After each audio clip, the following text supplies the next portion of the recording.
Di dalam politik kan tidak ada katanya lawan atau kawan, tapi adanya kepentingan. Kayak itu.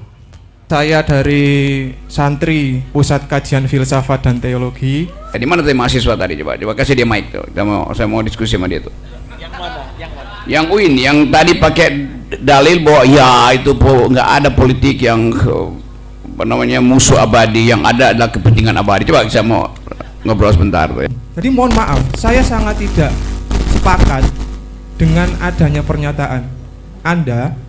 Saya tidak mengatakan itu. Saya menuduh. Oke, selamat malam. Assalamualaikum warahmatullahi wabarakatuh. Waalaikumsalam warahmatullahi wabarakatuh. Terima kasih Bung Rocky, Bung Diki. Saya Muhammad Fahmi Ramadan, Ketua Senat UIN. Ya katanya tadi mahasiswa loyo tadi. Malu saya. Nggak terima. Gini ya, tanggapan saya tentang mahasiswa. Kenapa kok sekarang mahasiswa ini kebanyakan diam? Tapi ini bukan diam, Pak. Ya, bukan. Tapi mahasiswa ini sekarang di dunia digital, Bung.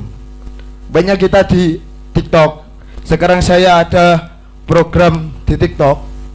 Itu serap aspirasi mahasiswa.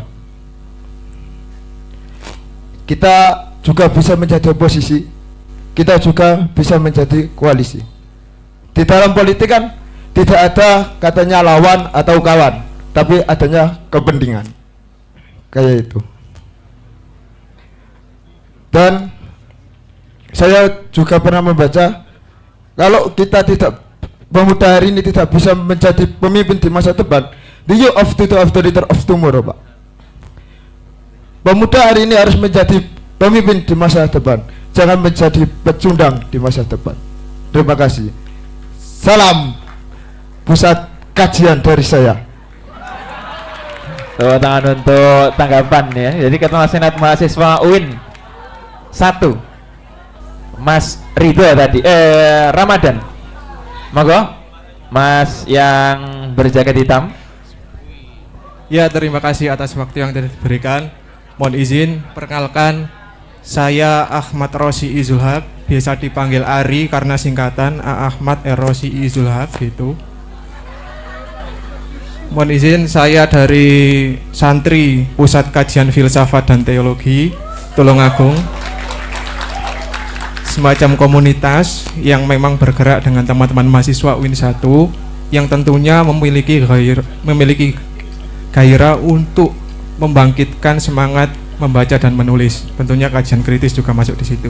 Oke, pertama menanggapi dari Pak Siva, tentunya kami memiliki satu konsep, satu dugaan juga yang mohon izin Bung Rocky, Bung Diki untuk Anda tanggapi juga, karena di alam pikir saya terkait politik, kita jujur, saya sendiri juga jujur, banyak tema-tema besar politik itu yang menyoal tentang politik etis dan politik praktis. Kemudian karena banyaknya hal ini diserap oleh masyarakat awam, mohon maaf Pak Siva, ternyata politik itu ya kurang memuaskan karena pasti ada udang di balik batu.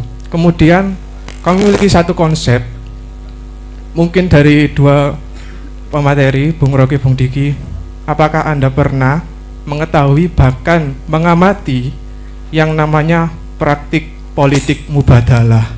Oke, seperti itu. Jadi itu ada gagasan Pak kita Pak, tapi ini masih bersifat kajian-kajian dulu, kurang lebih seperti itu. Terima kasih. Tepuk tangan untuk Mas Hari tadi ya. Ari. Oh, Mas Ari. Oke. Mas Ramadan mau nambah kayaknya. Oh, boten. Oke, satu lagi ya, silakan Mbak yang di sana. Yuk mahasiswa, yuk.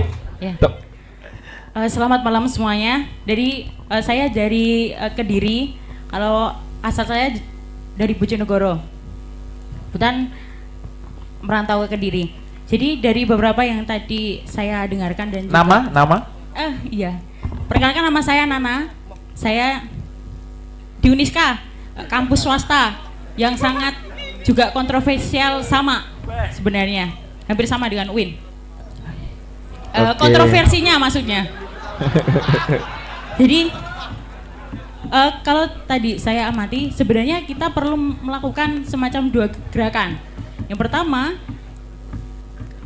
dari gerakan kecil atau dari lingkup keluarga. Hal ini pernah saya lakukan pas waktu Pilpres kemarin. Saya dibenci selama satu komplek, serius.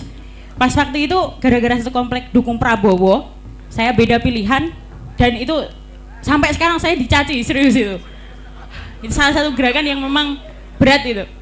Itu yang saya rasakan. Tapi alhamdulillahnya keluarga saya itu bisa terselamatkan, tidak menjadi penyumbang kerusakan di Indonesia lah minimal. Semacam itu. Terus yang kedua, kiranya demo itu perlu, Bung Diki. Karena lagi-lagi gerakan internet pun kalau tidak viral pun juga sama saja. Terus demo itu semisal kita lakukan seluruh kampus di Indonesia. Kita membawa, tadi ya sempat dikatakan oleh Bung Rocky, bawa foto, semisal foto, terus kita balik semuanya, kita tidak mau melihat wajah mereka, itu juga termasuk langkah besar. Karena lagi-lagi Indonesia itu dikuasai oleh wacana. Dan wacana ini siapa yang mengkontrol? Ya pemerintahan lagi-lagi. Dan yang bisa kita lakukan adalah controlling wacana. Dan demo itu perlu itu. Dan sekarang saya melihat mahasiswa berada pada ketidakjelasan arah, serius. Kalau tadi apa ya, semacam abstrak. Lagi-lagi kita kajian terus, sedangkan kajian kita itu lama-lama jauh dari realitas. Itu saya akui. Tapi untungnya ada 1-2 orang yang menjadi penyelamat di sekitar. Lagi-lagi itu. Jadi yang paling menakutkan untuk mahasiswa sekarang adalah kesepian itu sendiri, kesendirian itu yang paling menakutkan. Bahkan orang lebih memilih untuk hidup bersama dan nyaman daripada mesti melawan dengan apa ya, kesepian kayak dulu yang sempat diucapkan Suhoki. Kalau masih ingat ya, perihal apa ya, lebih baik saya terasing daripada menyerah pada kemunafikan gitu. Gitu. Terus kalau melihat langkah gerak mahasiswa sekarang, bagaimana? Benar yang tengah Bung Rocky tadi, ketidakjelasan keberpihakan itu yang menjadi faktor besar. Karena ketika kita berada pada situasi yang memang abstrak nilai, sebenarnya baik itu semacam apa, buruk itu semacam apa. Dan sekarang baik dan buruk itu ditentukan oleh mayoritas. Netizen yang mengatakan bahwa Pak Prabowo itu baik, itu lebih banyak loh. Serius, lebih dominan di media sosial. Bahkan saya sampai mencopot akun TikTok saya gara-gara saya itu kacau ini. Akhirnya saya punya IG saja karena sudah butrek ini, semacam itu. Jadi saya tidak ingin melontarkan pertanyaan karena yakin kalau pertanyaan ya sama saja jika kita tidak berani melakukan hal yang kecil dan tidak berani untuk terasingkan. Itu sih yang saya pegang hingga sekarang. Dan juga mungkin lebih, apalagi perihal orang tua tadi yang sempat disinggung. Sebenarnya orang tua pun bisa semacam kita diskusi, tergantung bagaimana kita diskusinya. Saya jujur, saya juga pindah jurusan juga karena ada cita-cita yang ingin saya emban. Terus saya juga perempuan, selama 1 tahun orang tua saya menentang saya untuk pindah karena lagi perempuan kan doktrinnya harus segera nikah atau ya, harus segera nikah. Dan itu semuanya mesti dimulai dari situ. Itu saja sih komentar saya sebagai mahasiswa. Ya mungkin bukan perwakilan, tapi setidaknya dari hati nurani saya di sendiri. Semacam itu. Terima kasih. Terima kasih, tepuk tangan untuk Mbak Nana dari Uniska ya, Uniska Kediri. Aslinya mana Mbak? Bojonegoro, aslinya Bojonegoro. Yang menarik ini. Monggo ditanggapi. Oke, itu tadi proposal untuk menolak negara. Saya mau ambil hal yang lain, melawan negara. Oke.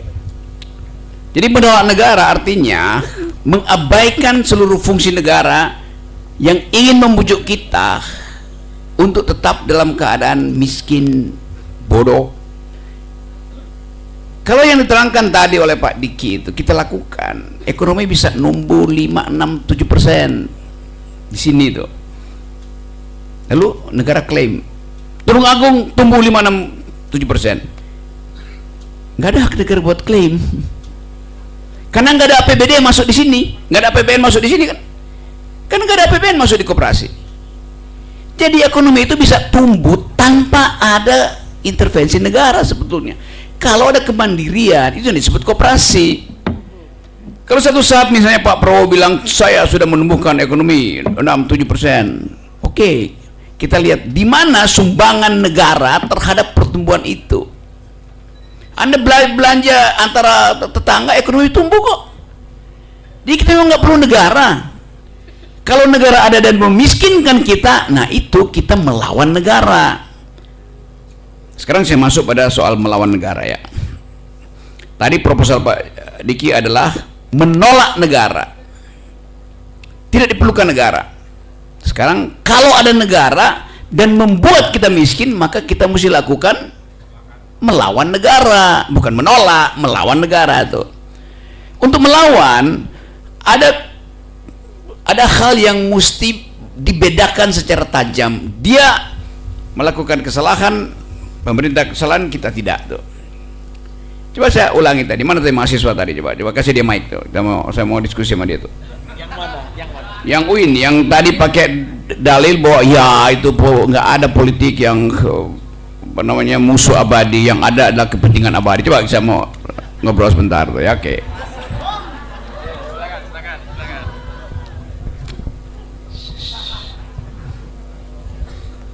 Dari mana Anda dapat mantra itu? Coba diajarkan oleh siapa? Bahwa politik tidak ada musuh abadi, yang ada adalah kepentingan. Artinya anything goes, apapun boleh itu. Dari mana mantra itu?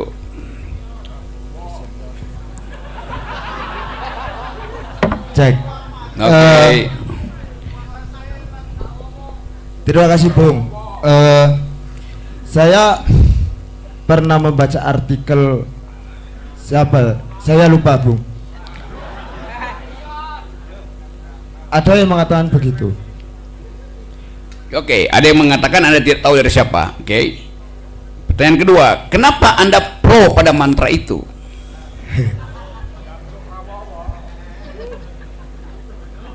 Saya bukan pro, Bro. Kenapa? Saya bukan pro. Berarti Anda anti itu.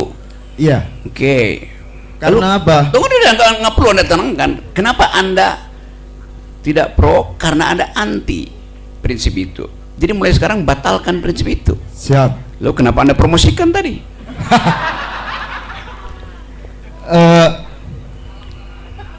Siap, salah Bung. Karena gini Bung, kita lihat realita sekarang. Kita, karena saya memakai prinsip itu, realita di pemerintahan kita itu memakai prinsip itu, Bu. Oke, jadi realita memakai prinsip itu, oleh karena Iya. itu Anda ikuti realita itu. Bukan mengikuti, Bu, tapi mengatakan cuma. Anda mengatakan karena Anda tidak menginginkan itu terjadi. Iya. Oke. Sekarang yang Anda inginkan terjadi apa? Negara ini maju tanpa adanya kepentingan pribadi, yaitu Oke. kepentingan rakyat ini. Oke. Kapan Anda akan buktikan itu di dalam perilaku? 20 tahun 15 tahun yang akan datang ini, Bung. Oke. Kalau saya ada jabatan. Gini, Bung, prinsip kita, prinsip saya. Tunggu. Pelan-pelan. Oke. 15 tahun artinya, oke. 15 tahun yang akan datang Anda baru mau lakukan prinsip itu. Oke. Berarti tunggu 3 kali periode. Oke. Jadi Anda akan pakai prinsip bahwa tidak ada musuh abadi, ada kepentingan, kecuali 15 tahun yang akan datang. Oke. setelah Gibran jadi presiden. Enggak lah, Bu. Loh, kan Anda bilang, lalu apa yang Anda analisis? Anda tidak ingin membatalkan 15 tahun itu kan? Kalau Anda ingin batalkan itu, Anda batalkan sekarang. Yes. Gini, Bung.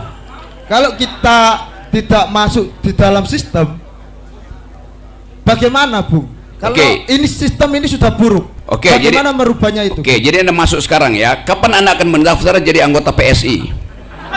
Tidak mungkin, Bung, dan tidak mau. Tidak mau. Kapan Anda akan mendaftar jadi anggota Gerindra? Saya tidak mau di. Kapan Anda akan mendaftar jadi anggota Golkar? Saya tidak mau di anggota. Kapan Anda akan mendaftar jadi anggota Gelora? Tidak mau mendaftar politik karena di dalam politik itu ada kepentingan. Lalu kenapa Anda bilang tadi kan Anda inginkan, Anda mesti ada di dalam. What's a faulty logic itu? Gini, Bung. Oke, saya tahu itu. Ini namanya politik UIN.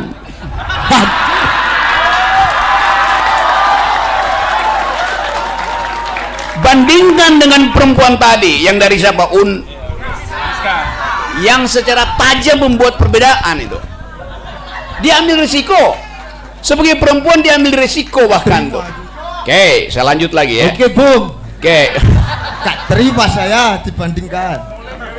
Ya benar. Dulu perempuan kalau dia bicara nggak ada yang mau denger. Perempuan dulu adalah the unspeakable, nggak mampu bicara karena dianggap perempuan nggak penting. Sekarang dia unstoppable.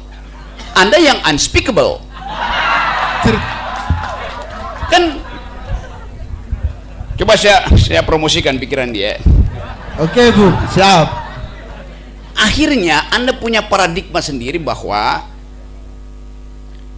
hanya dengan masuk ke dalam barang yang busuk Anda bisa menumbuhkan harapan. Bandingkan dengan proposisi, biarkan barang itu busuk, kamu tunggu di luar, yang mana yang Anda pilih? Ini soal cara Anda berpikir tuh. Dan lama-lama saya kenal bahwa UIN itu cara berpikirnya sama semua rupanya.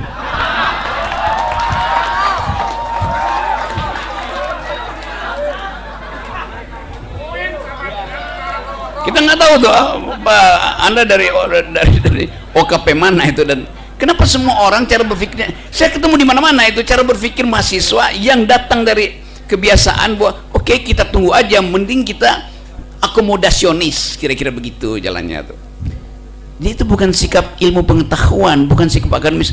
Anda mahasiswa, ada tesis, Anda bikin antitesis. Bukan Anda menyelundup bersama tesis yang pasti akan membusuk.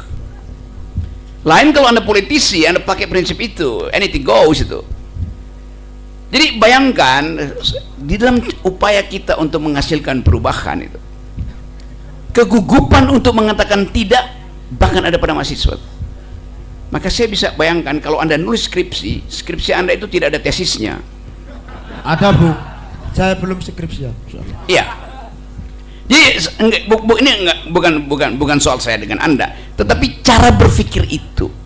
Ragu-ragu membuat tesis, nggak mungkin Anda lulus S2, nggak mungkin Anda nulis disertasi kalau Anda ragu-ragu membuat tesis. Kalau Anda lulus itu berarti Anda pakai prinsip bahwa dosen itu menginginkan pikiran saya seperti dia, bukan pikiran Anda yang Anda tandingkan dengan dosen pembimbingmu. Sama, cara berpikir akomodasionis itu juga akan terjadi kalau Anda pacaran misalnya, juga begitu jadinya. Nggak ada sikap di situ tuh. Jadi jangan pernah mau jadi pacar dia ya. Saya gitu, Bung. Nggak, ini saya terangkan ini karena saya anggap ini forum akademis, hal biasa saya ucapkan di depan mas segala macam itu. Jadi saya kasih kritik itu untuk menunjukkan bahwa di dalam logika kita tahu kemana arah pikiran kita, tapi kita kunci untuk tidak bergerak karena kita takut pada konsekuensi. Konyolnya begitu. Tentu ini adalah bagian dari ekosistem pendidikan kita tuh. Ekosistem UIN misalnya yang tiba-tiba jadi siksak jauh banget tuh, dari kiri ke kanan, kanan ke kiri, ngikuti misalnya tuh kemarin saya baca di koran kata ketua NU, kami akan bersama-sama dengan Prabowo. Kita mau tanya, apakah itu sikap NU atau sikap seorang ketua NU yang punya semacam afiliasi kultural atau afiliasi non kultural dengan keadaan. Boleh aja NU bilang begitu, boleh aja Menteri Agama bilang begitu, tetapi saya mau tuntut Anda sebagai makhluk akademis yang harus tajam dalam membuat hipotesis, tajam dalam mengajukan tesis, tajam dalam membentuk dalil, tajam dalam reasoning, kan itu dasarnya. Ya sekali lagi teman-teman, ada aura baru di negeri ini untuk mengatakan tidak tapi dengan cara yang tidak. Itu sama seperti Anda tanya pada Gibran, semua pertanyaan pada Gibran akan dia bilang ya itu kan keinginan masyarakat, tanya pada masyarakat, padahal pertanyaannya pada dia. Sama halnya kalau Anda tanya pada Jokowi, sama pola itu tuh. Nah, saya takut bahwa Jokowisme itu juga sedang merajai di UIN. Tepuk tangan untuk Bung Rocky Gerung. Sampai saya mau menanggapi, Bung. Oh ya, monggo. Mari. Ya. Oke, terima kasih. Jadi untuk pola pemikiran UIN yang sama, jujur saya sendiri merasa sakit hati karena saya tidak seperti itu. Dan juga teman-teman. Nah, oke. Dua tab yang berbeda, Bung. Mohon izin. Jadi teman yang di samping saya tadi terkait pernyataan yang tentang politik itu kepentingan, politik itu tidak lawan, tidak ada kawan. Kemudian dari hal yang saya sampaikan terkait politik, saya tidak pesimis dengan politik yang terjadi. Karena tidak pesimis, kemudian saya menawarkan gagasan baru yang masih berada di wilayah kajian, wilayah perumusan, yaitu politik mubadalah. Di mana memang kesalingan ini menurut kami, saya dan teman-teman, ini mampu untuk mengkatrol kembali kepentingan bersama, saling berusaha dan berupaya untuk mencapai yang namanya masa depan yang lebih cerah. Jadi seperti itu, Bung. Jadi mohon maaf, saya sangat tidak sepakat dengan adanya pernyataan Anda bahwasanya mahasiswa UIN itu pola pikirnya gitu-gitu saja. Terima kasih. Saya tidak mengatakan itu, saya menuduh. Itu poinnya di situ kan? Iya. Dan Kenapa saya menuduh? Karena saya punya algoritma di situ. Maka konsekuensi dari algoritma itu saya tuduh aja buat dalil-dalil UIN itu akhirnya pragmatis kan, dasarnya itu tuh. Boleh dibantah, ya Anda mesti ajukan bukan data baru tapi konsekuensi baru dari kepentingan UIN di dalam politik hari ini. Di dalam politik hari ini mungkin kemarin juga beda atau segala macam tuh. Kalau saya bikin semacam perumpamaan atau bukan perumpamaan, semacam reasoning aja tuh, bahwa ada akidah itu tumbuh dalam ibadah. Ibadah itu harus menghasilkan konsekuensi. Akidah bilang keadilan, kebenaran. Ibadah terapkan itu dan konsekuensinya Anda bayar zakat apa enggak. Itu satu pikiran kan? Dapat poin itu sebagai orang yang belajar teologi dan filosofi itu. Iya, mohon izin menanggapi. Iya. Bahwasanya terkait ibadah itu ada muamalah dan memang ada dua sisi ibadah, muamalah dan ada yang ibadah mahdhu dan ghairu mahdhu. Ghairu mahdhu itu menyebut muamalah. Iya. Ya. Memang untuk ibadah ini Tuhan agama mengatur bagaimana tata cara, step by step dan sebagainya. Tapi untuk ghairu mahdhu itu nurani dan intisari jiwa manusia yang jernih, begitu, Bung. Ya, itu kita tahu kemakrifatan di dalam prinsip itu tuh. Tetapi konsekuensinya mesti ada dalam perilaku kan, itu dasarnya kan. Karena Anda tahu perintah-perintah yang diucapkan di dalam kitab, bahkan dalam semua kitab suci. Tetapi orang mau lihat hasil sosial dari ibadahmu apa. Itu kan dasarnya kan. Kenapa? Kecuali Anda masuk di dalam, ya saya apa namanya, menjadi sufi, bahkan sufi itu punya ukuran-ukuran sosial tuh. Selama soal muamalah itu masih bisa didebatkan karena dia adalah prinsip yang dihidupkan oleh problem sosial, Kan dia bukan keyakinan diri yang kita sebut muamalah. Karena ada problem sosial, kita berupaya untuk kasih interpretasi. Tetapi implikasinya mesti kita pertanggungjawabkan. Kan itu dasarnya tuh. Karena itu tadi saya cuma mau mengganggu sedikit prinsip bahwa Anda sebutkan tadi, ya itu mungkin nanti 15 tahun ke depan. Lalu kita tanya bahwa berarti poin Anda itu selama 15 tahun ke depan itu Anda tidak punya prinsip. Kan begitu dasarnya kan. Itu aja. Jadi sekali lagi ini forum di mana kita juga coba bersihkan cara kita bernalar itu kan. Politics adalah hal tentang kemungkinan. Politics is the art of the possible. Di situ terjadi tukar tambah. Kan itu yang diajarkan pada saudara. Politics is the art of the possible. Seni tentang kemungkinan. Segala hal bisa dilakukan di situ tuh. Termasuk bersekutu dengan kemaksiatan. Yes. Coba kita ubah misalnya. Politics is not the art of the possible. Politics is the art of attacking the impossible. Lebih kuat mana dalilnya di situ? Nah, itu soalnya. Assalamualaikum warahmatullahi wabarakatuh. Waalaikumsalam warahmatullahi wabarakatuh. Namanya kita